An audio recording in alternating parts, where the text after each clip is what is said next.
audience is brokers, director of investments, CEOs. We kind of span the gamut of real estate professionals. And then, of course, a lot of young people just looking to learn, which is great. But some of the audience has that family business, right? They might have right now 500 units or something like this. Or maybe they're trying to cross the boundary between, getting into public money, having a better engine. Like, what does that transition look like? Yeah, it's a big switch. When I joined Minto, it was, its growth had been financed entirely on its own balance sheet. So from its own earnings, plowing that back in the business. And one of the things that, Minto's leaders at that point were looking for was to be able to leverage third-party capital to fuel the growth. Simply speaking, they had ambitions to grow the business that outstripped their own balance sheet capacity.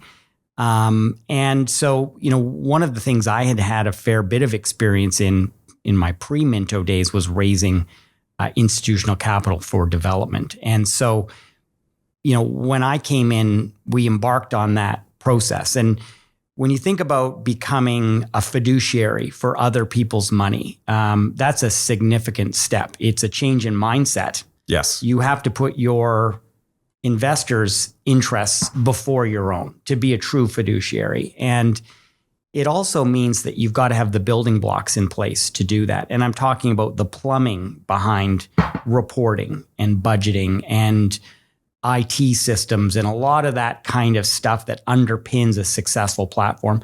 But you also have to build that culture within your management team to think like a fiduciary and begin doing those kinds of things that investors are looking for. And so it's a multi-year process, I would say. This is not a quick fix. This is not something, there's no silver bullet to do this overnight. It takes time, and time measured in years, really, to make the kinds of investments that you need in talent and systems and processes in order to make that transition successfully.